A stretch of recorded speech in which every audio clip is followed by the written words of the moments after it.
श्रीरामचन्द्रं शरणं प्रपद्ये। श्रीरामदूतं शरणं प्रपद्ये।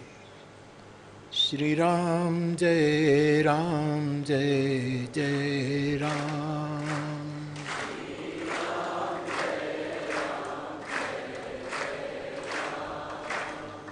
श्रीराम जय जय राम। श्रीराम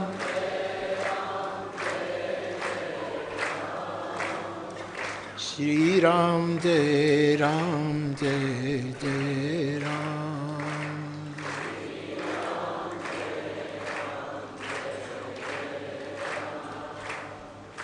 मंगल भवन अमंगल हारी। मंगल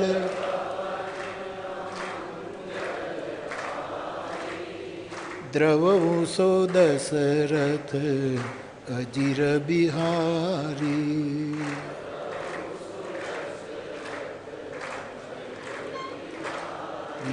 श्री राम जय जय राम।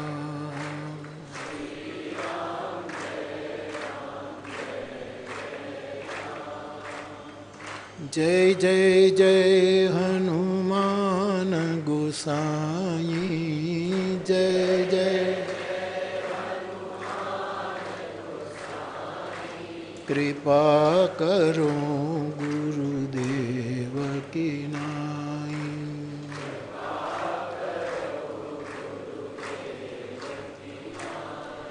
श्री राम जय जय राम।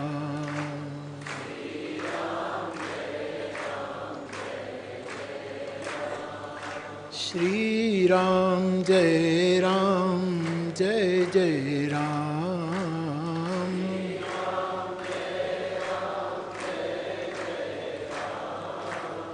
श्री राम जय जय राम।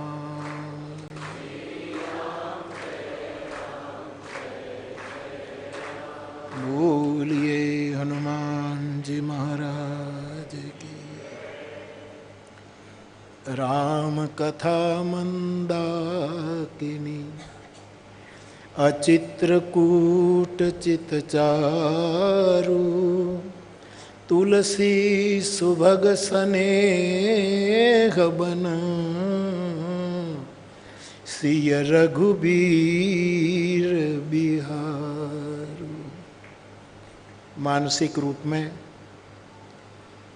अत्रि प्रिया अनुसुया माँ ने जिस पावन धारा को इस भूमि पर मंदाकिनी गंगा के रूप में प्रकट किया, उस मंदाकिनी के पवित्र धारा में मानसिक रूप में स्नान करके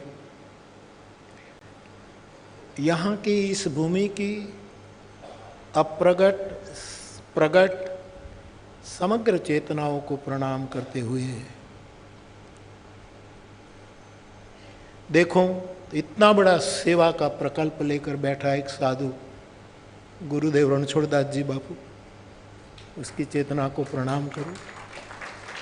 मेरे पर बहुत स्नेहादर रखते थे पंजाबी भगवान बापू और कितने ही संतगण और भारत रत्न पूजनीय नानाजी देशमुख। मुझे एक प्रसंग याद है कि जब नानाजी ने राम दर्शनम रामायण दर्शन की योजना की और मुझे कहा कि आप आए, तब जिसकी जन्म शताब्दी हम मना रहे हैं वो पूज्यपाद युग तुलसी पंडित राम किंकर जी भगवान भी थे, मैं था नाना जी की अगवानी में, और उस समय के हमारे राष्ट्र के रक्षा मंत्री जॉर्ज फर्नांडिस साहब थे। तो ये भूमि कितनी चेतनाओं को अपने आप में समेट कर, और सीताराम जी चित्रकूट छोड़कर तो कहीं गए ही नहीं। जैसे वृंदावनवासी कहते हैं कि वृंदावनम परित्यज्य पादमेकम न गच्छति। भगवान कृष्ण वृंदावन को छोड़कर एक कदम भी कहीं गए नहीं हैं। वैसे चित्रकूट सिय रघुवीर विवाह बिहारू, ऐसी ये पावन अति पावन भूमि। मुझे याद आ रहा है कि अयोध्या में सीताराम जी शरण जी भगवान, मामा जी और मुझे भी आपके दर्शन का समीप बैठने का अवसर मिला, तो एक मीठी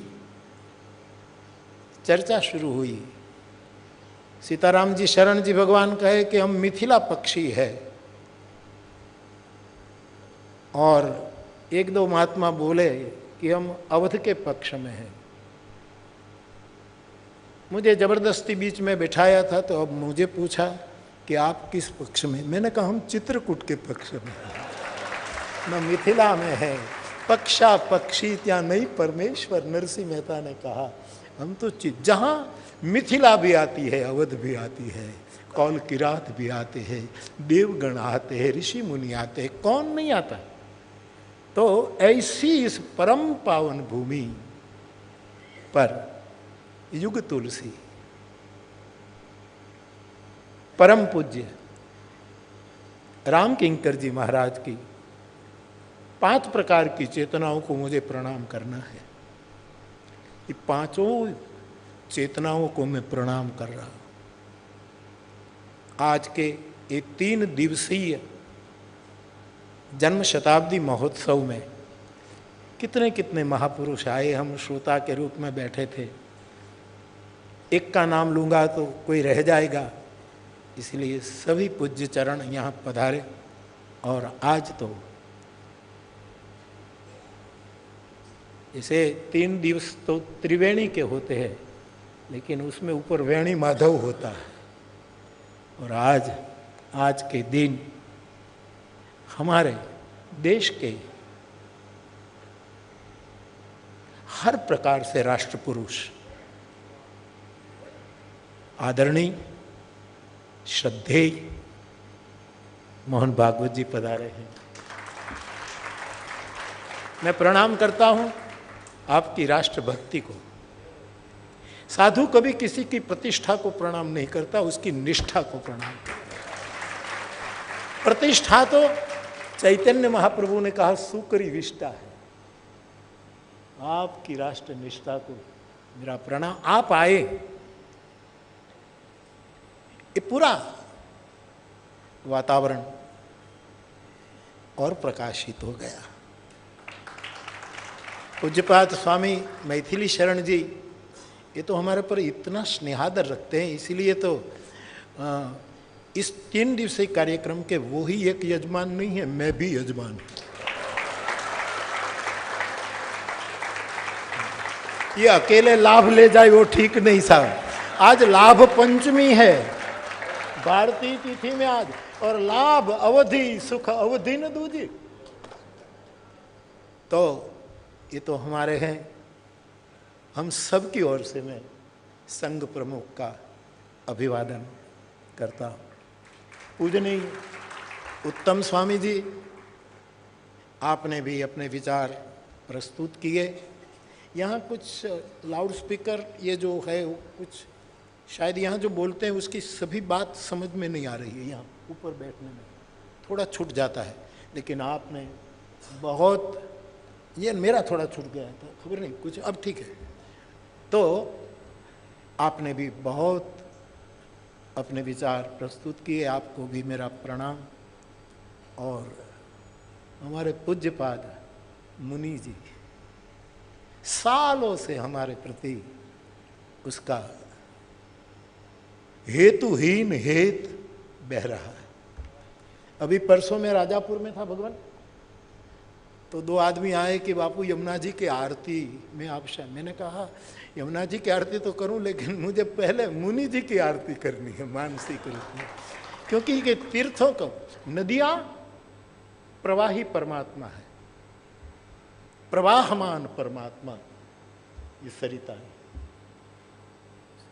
स्थिर मंदिर है, मूर्तियां हैं, ये तो हमारा जीवन है, लेकिन सरिताएं ये प्रवाहमान परमात्मा है। तो मैंने आरती ली तो सबसे पहला आपका स्मरण होगा, और मैंने बाबा को कहा भी कि ये देन हमारे पूज्यपाद स्वामी जी की है। स्वामी जी, आपके चरणों में बहुत बहुत प्रणाम। और हमारे पूज्यपाद मैथिली शरण स्वामी जी, देखो मैं कहता रहता हूँ कि कई लोग जगत में सबल होते हैं लेकिन सरल नहीं होते। मेरा 80वां साल चल रहा है। 80 साल में मैंने जो मेरी सनातन आंखों से जो देखा है, भारतीयों की आंख चर्म चक्षु नहीं है, सनातनी आंख है।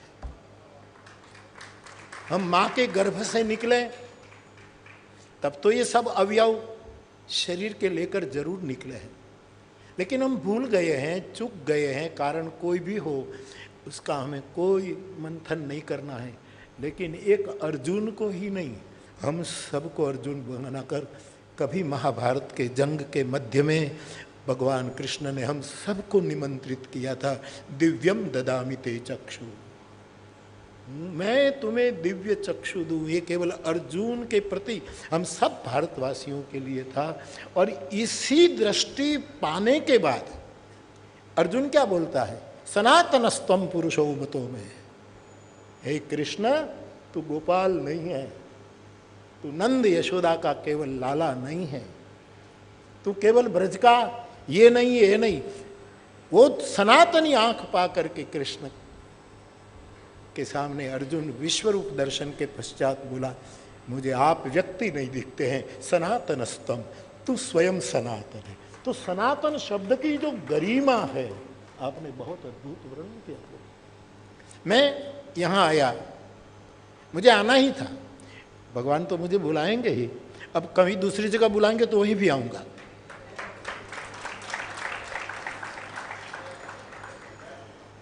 तो मैं यहाँ तुलसी पीठाधीश्वर को मिलने भी गया, आपका फोन आया था, आएंगे बापू। मैंने कहा मैं तो सभी संतों का दर्शन करने जाऊँ, तो मैं वहाँ गया। आपने वशिष्ठ संहिता में स्मरण करूँ जगतगुरु तुलसी पीठाधीश्वर रामभद्राचार्य भगवान को, आपने मुझे फोन पर बताया था बापू वशिष्ठ संहिता के 3रे अध्याय में फला फला श्लोक में अथवा तो लोमस संहिता में सनातन की ये जो व्याख्या है 3 श्लोक में बताई, इससे बढ़िया कौन व्याख्या जो जिसकी पूर्ति आप कर रहे थे भगवान। तो मुझे तो एक ही प्रमाण सनातन धर्म का है, और वो ये कि कृष्ण की साक्षात विभूति पांडवानाम धनंजय ये कहता है कि कृष्ण आप मुझे व्यक्ति के रूप में नहीं दिखाई देते हैं, सनातनस्तम, तुम स्वयं सनातन हो।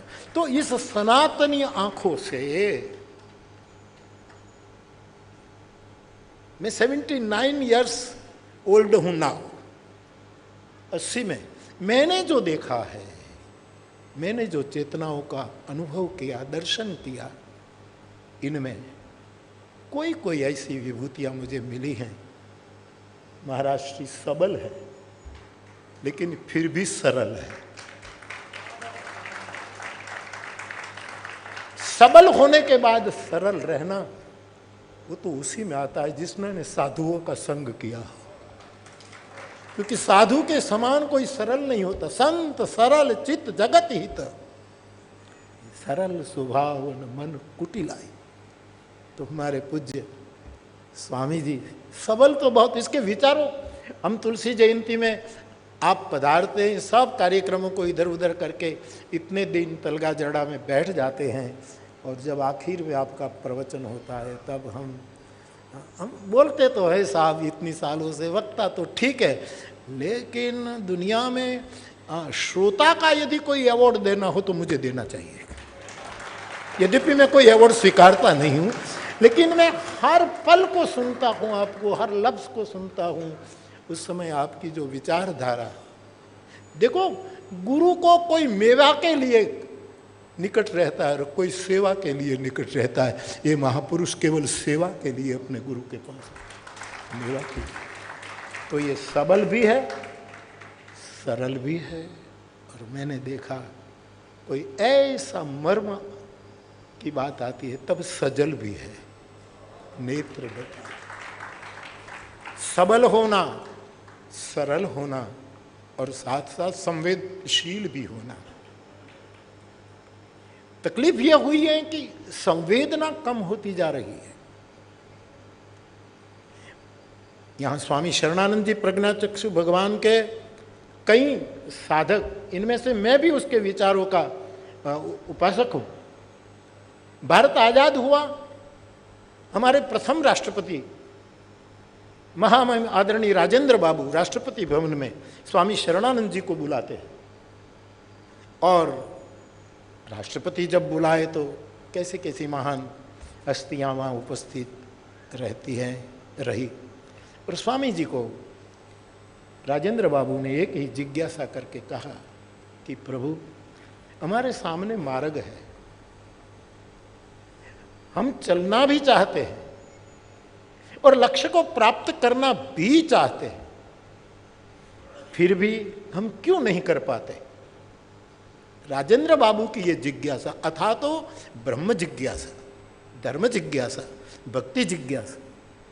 और मैंने इतना छोटा प्रवचन कभी सुना नहीं जो स्वामी शरणानंद जी ने कहा कि राष्ट्रपति बाबू, अन्य महानुभाव, मार्ग है, मंजिल दिखती है, चलना भी चाहते हो फिर भी नहीं कर पाते, इसका एक ही कारण है संवेदना का अभाव। मेरा प्रवचन पूरा हो गया। जिस देश में वेद हो और संवेदना मिट जाए तो क्या होगा। तो ये महापुरुष सबल है। आपके मुंह पर कुछ कहे तो, और बच्चा होता है ना, बाप के पास बैठकर गाल खींचता है, मूछ खींचता है, तो ऐसी चेष्टा समझ लेना। आप सबल है, सरल है, मेरी दृष्टि में, मेरी सनातनी आंखों में।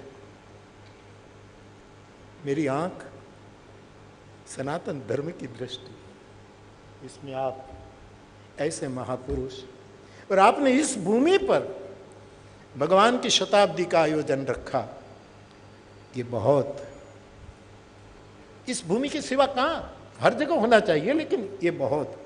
और प्रभु मैं कहना चाहूँगा, मैं आज सुबह यज्ञ के बाद कह रहा था कि रामचरितमानस की एक चौपाई है बाबा, धन्य घड़ी जब हो ही सत्संगा। ठीक है, वो जिस घड़ी में सत्संग हो वो धन्य है। मुझे तो लगता है कि जब सत्संग करे तब हम तो धन्य हैं, लेकिन 3 दिन से महाराज श्री की जन्म शताब्दी के अवसर पर 3 दिन का काल धन्य हो रहा है। प्रत्येक पल अपने आप को उत्सव मना रही है। ये घड़ियां धन्य है, ये पले धन्य है, ये हर मोमेंट आज धन्य है जो पूज्य श्री के स्मरण में यहाँ बैठ। तो आपने यहाँ ये आयोजन रखा। पंडित जी महाराज 4-5 बार मुझे दर्शन हुए।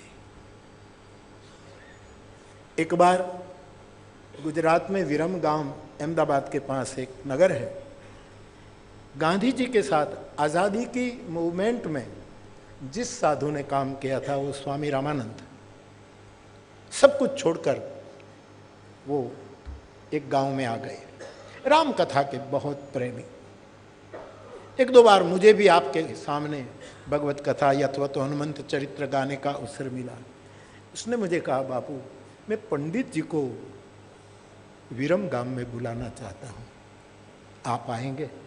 मैंने कहा, भगवान आप बुलाएंगे तो हमें दर्शन श्रवण का लाभ मिल जाएगा, हम अपना कार्यक्रम थोड़ा इधर उधर करके आएंगे।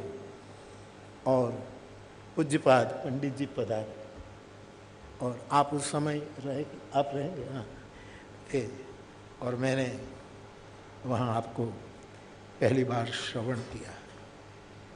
उसके बाद कलकत्ते में कथा थी, आयोजकों ने पूज्य चरण को निमंत्रित किया, आप पधारे और आपने हमें आशीर्वाद दिया, प्रसन्नता व्यक्त की। उसके बाद जब अभी मैंने नाना जी को स्मरण किया, उसी प्रसंग में हम साथ रहे। एक दो बार बिरला भवन में, बिरला मातुश्री भवन मुंबई में आपका प्रवचन नवरात्र में होता था, वहाँ भी बैठकर आपका दर्शन और श्रवण किया। एक बार स्वामी अखंडानंद सरस्वती ब्रह्मलीन जी, जो अभी अभी आपने इन विभूतियों का पुण्य स्मरण कराया कि उस समय के, तो मैं वृंदावन में कथा थी और आपके आश्रम में ठहरा था, तो मैं पूज्य को मिलने गया। हम एक कमरे में पूज्यपाद ब्रह्मनिष्ठ महाराष्ट्री और हम बैठे थे और भगवान की चर्चा निकली। पूज्यपाद हम दो ही थे, तो आपके सामने तो हम तो चुपचाप बस सामीप्य चाहिए तो बैठे थे, और आपने अखंडानंद जी भगवान ने पंडित जी की बात शुरू की। मैंने कहा बापू, मुझे बोले बापू आप ये पंडित जी जो है उसमें मनुष्य के शरीर में 5 भूत होते हैं, 5 महाभूत का हमारा शरीर है, लेकिन पंडित जी महाराज के शरीर में, उसकी कथा में, उसके वक्तव्य में मुझे 5 तत्व दिखते हैं। ये मेरे शब्द नहीं है, अखंडानंद जी भगवान के शब्द। प्रभु पहला तत्व मुझे बताया, और उसने ये भी कहा कि उड़िया बाबा के साथ हमारा संवाद होता है और पंडित जी के इस कथा के बारे में तब भी ये चर्चा होती है जो मैं आज आपको बता रहा हूँ। पहला मुख, पहला तत्व पंडित जी का विश्वास था। विश्वास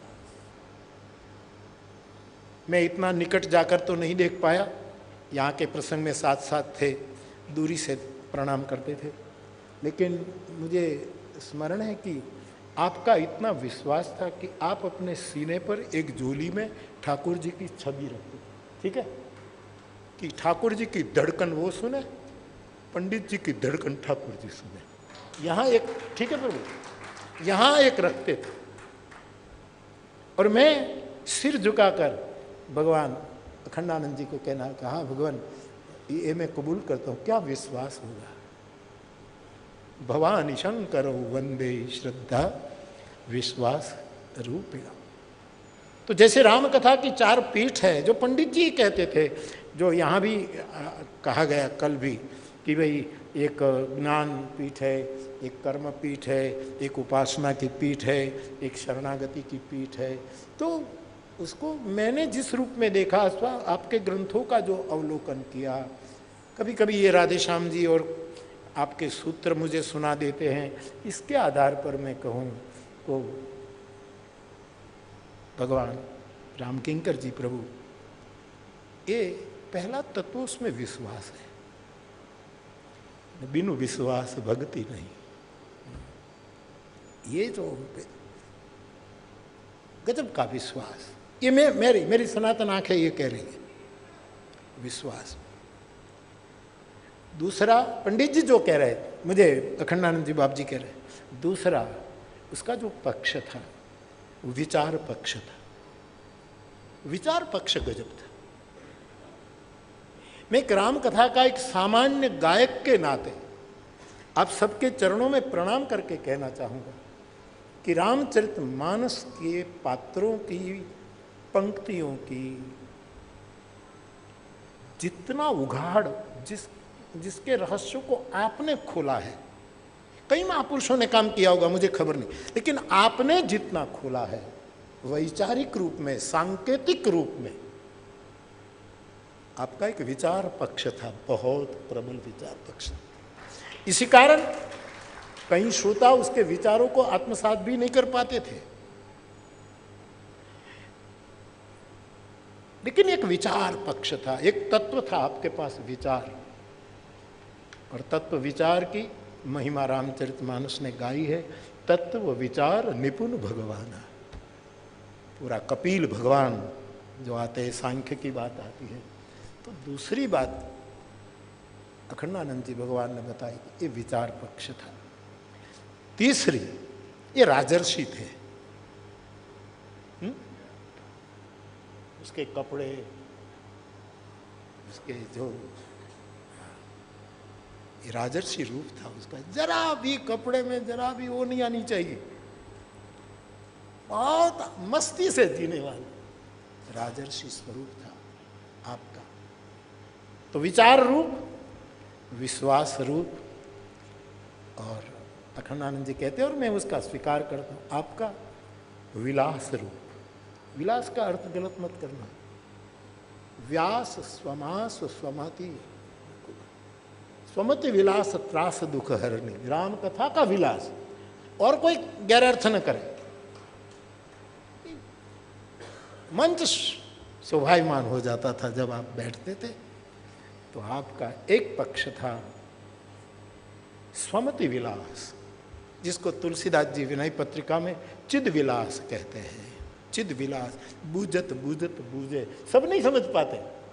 बहिर्रूप देखे तो ये धोती, ये सिल्की, वो ये दुपट्टा, ये जो अपना अपना, तो लोग, हम अंदर कहाँ जा सकते। लेकिन स्वमति विलास, चिद विलास, वो आपका एक पक्ष था। और मुझे कहने दो, एक चौथा पक्ष था विराग पक्ष। विराग पक्ष, विराग। आपने अपने ग्रंथों में सांकेतिक रूप में जो वैराग्य पक्ष की स्थापना की है, अद्भुत है, अद्भुत। भागवत जी कहती, भगवान माफ करिएगा आपके सामने कुछ कह, वैराग्य राग रसिको भव भक्ति निष्ठा। वैराग्य को की जो बात है, आपका भीतरी पक्ष है, क्योंकि हनुमान जी के आप उपासक, और हनुमान जी तो वैराग्य के घनीभूत स्वरूप है। और आपका ये पक्ष, और मुझे कहने दो, ये पांचवी मैं ऐड कर रहा हूं, आपका विनोद पक्ष भी था। जरा सी बात में इतना छोटा सा मर्म का विनोद करते थे, जरा सा मुस्कुरा कर लेते थे। ये आपका विनोद, वक्ता विनोदी होना चाहिए, मुंह चढ़ाए वक्ता से।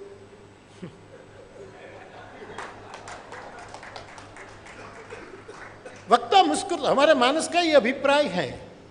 जब भरद्वाज जी ने वाल्मीकि जी से रामायण के तत्वों के बारे में पूछा कि राम तत्व क्या है, ये हमें बताइए, तो जाग बलिक बोले मुस्काई, पहले मुस्कुराहट बाद में वक्तव्य। राम जी के बारे में वाल्मीकि जी कहते हैं, जब बोलते पहले मुस्कुराहट आती थी, उसके बाद भगवान की भाषा निकलती थी।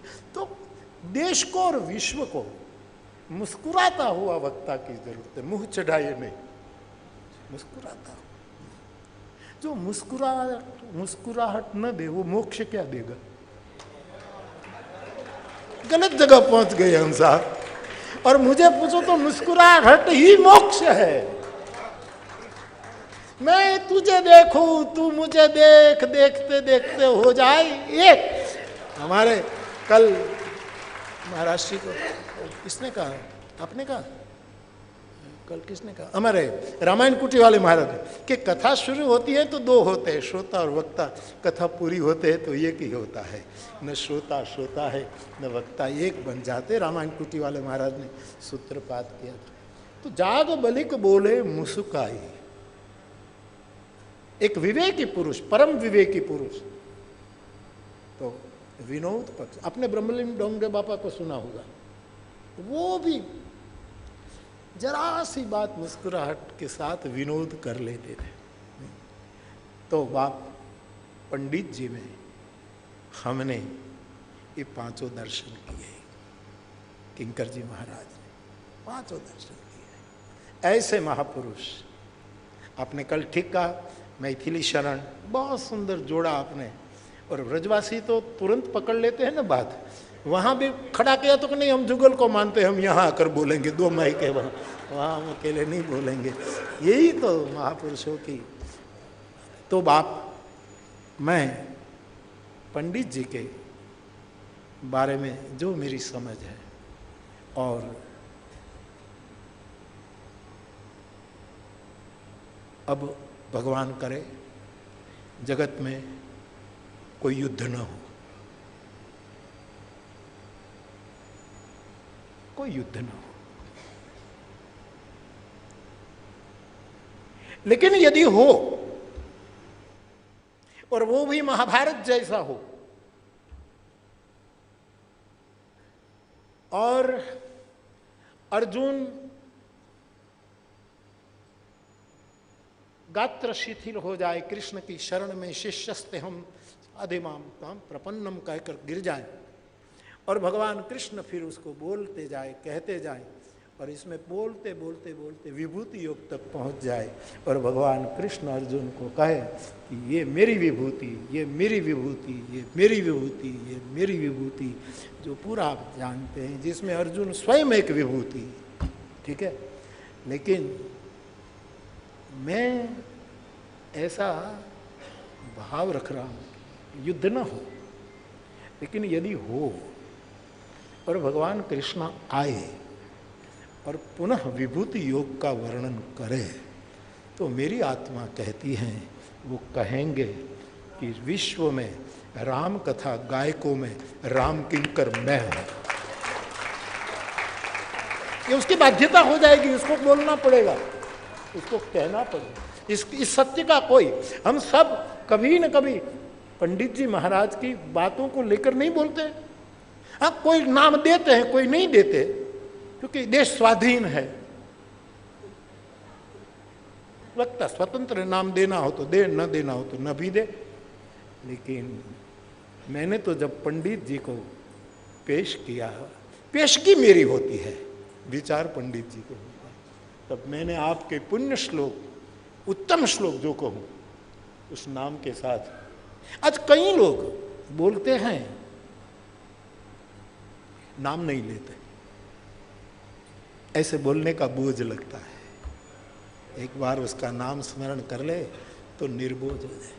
कई लोग ओशो रजनीश को पढ़ते हैं, जाहिर में उनके विचार कहते हैं, उनके नाम से शिविर आयोजित, नाम नहीं लेते क्योंकि डर लगता है। रात में उसकी किताब सिरहाने के नीचे रखकर कैसेट सुनकर सुबह प्रवचन करते हैं, लेकिन नाम नहीं लेते साहब। उसको तुकाराम जी ने प्रज्ञा अपराध कहा।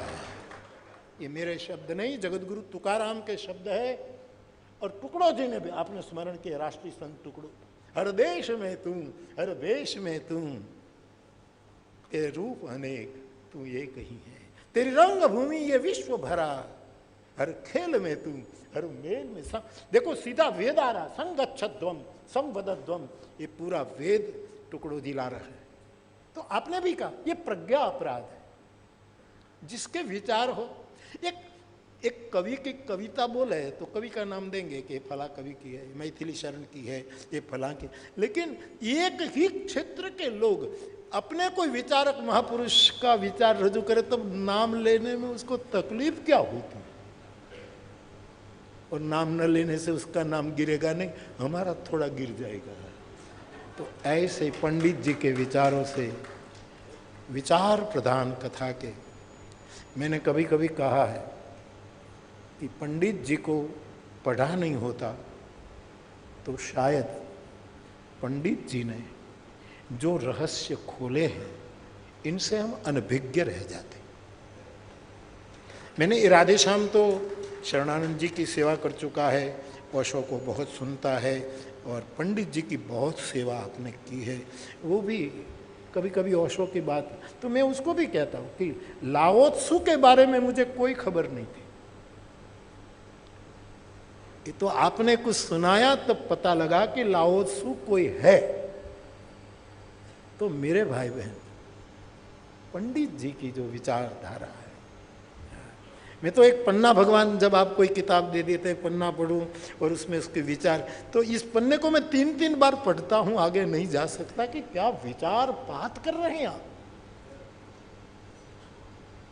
और मेरा देश, मेरा सनातन धर्मी देश, जो सनातन आँख से पूरी दुनिया को सनातन दृष्टि से देखने वाला देश, अभी अभी पूज्य श्री ने कहा कि नारों से नहीं जीता है, विचारों से जीता है। ये विचार का जो अवतार आप करते थे, ऐसे महापुरुष की जन्म शताब्दी अवसर पर मुझे ये अवसर मिल गया। 1 साल पहले महाराष्ट्र ने कहा कि बापू इन तारीख को खाली रखना, तो मैंने कहा कि मैं ज़रूर आऊँगा, क्योंकि मेरे लिए आनंद की बात है। तो मैं यहाँ आ सका।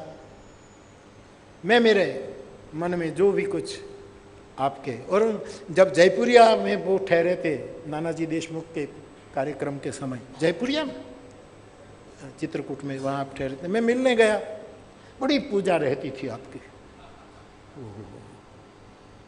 2-3 उसमें कितने देवता रहते थे। मैं देखता रहेगा कि इतने देव, लेकिन वो तुलसी के उपासक थे, क्योंकि देव तो सब पूजे जाएंगे, लेकिन बस राम सिय मानस मोरे, मांग तो एक ही होती है कि सब देवता मिलकर मेरी राम रति में वृद्धि करो, यही तो बात थी।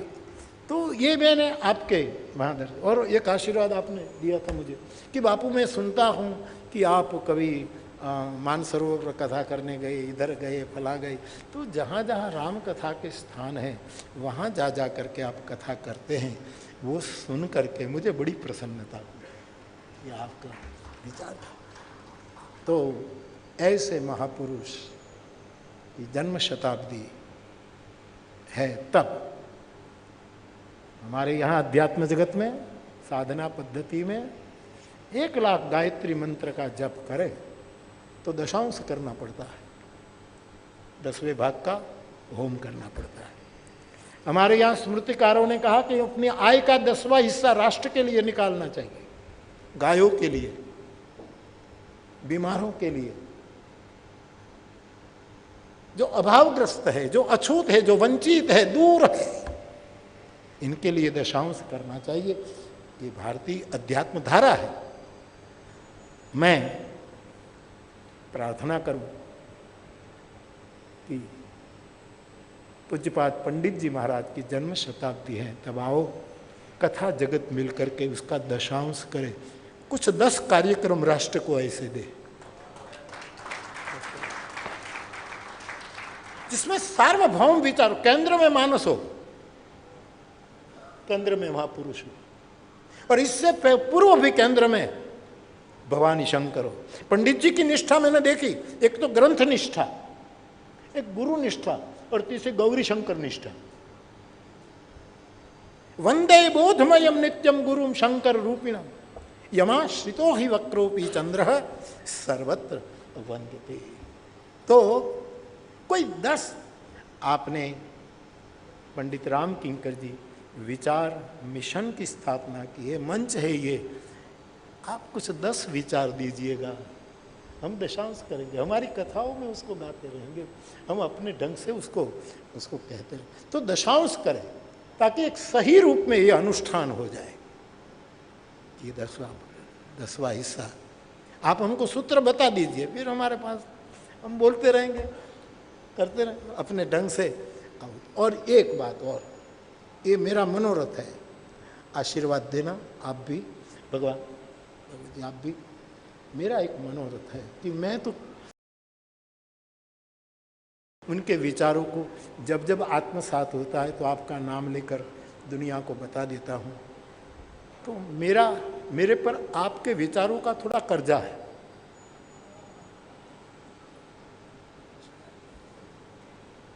तो मेरा मनोरथ है, पूरा करे न करे हनुमान जी की इज्जत का सवाल है, हमें क्या। सूरदास ने गाया था, मुरारी मेरो क्या बिगड़ेगो जाएगी लाज तिहारी। कृष्णा जब वस्त्रहीन होती जा रही थी तो सूरदास ने गवाया है, मुरारी मेरा क्या बिगड़ेगा, जाएगी लाज तिहारी, तेरी इज्जत का प्रश्न। तो मेरे मन में ये है, आप आशीर्वाद देना। इस बार यहाँ भगवान इस दौरान मुझे एक कथा करनी थी। यहाँ हमारे अभय जी भी कहते हैं, बापू हमने सब तैयारी कर रखी थी, आपने कथा चेंज कर दी, ऋषिकेश ले गए। तो जब भी हो आप हमको आदेश करिएगा, आपको केवल आदेश ही करना है, सेवा कोई भी कर लेगा। पंडित जी का कर्जा चुकाने के लिए तुम्हारा मुरारी बापू चित्रकूट में एक कथा करेगा, और तो क्या दे। रुपये वाले रुपया दे सकते हैं, हमारे पास तो कथा है साहब, हम यही दे सकते हैं। तो जब आप कहेंगे आपको और कोई चिंता नहीं करनी, कई लोग है सेवा कर लेंगे साहब, उनकी भी धन्यता, उनके धन की भी धन्यता। रामचरितमानस में लिखा है धन वो ही धन्य है जिसकी प्रथम गति हो, सो धन धन्य प्रथम गति जाकी। जिस धन की 3 गति है, नाश, भोग और दान, तो जिस धन की प्रथम गति दान के रूप में होती है, इदम अग्नये न मम के रूप में होती है, तो हम इसमें नाना जी का भी स्मरण रहेगा, इस कुर्सी एक महापुरुष की। आपको भी प्रार्थना करेंगे, आप भी पधार करके आशीर्वाद देंगे, भगवान तो आएंगे ही, आपके बिना मनुमति बोल रहा हो। तो जब भी साल में 2 साल में, इस बार की कथा जो भाई जी रुक गई है, वो इन यहाँ के चेतनाओं के स्मरण में और केंद्र में महाराज के स्मरण में हम 9 दिन का राम कथा का मानस राम किंकर करेंगे।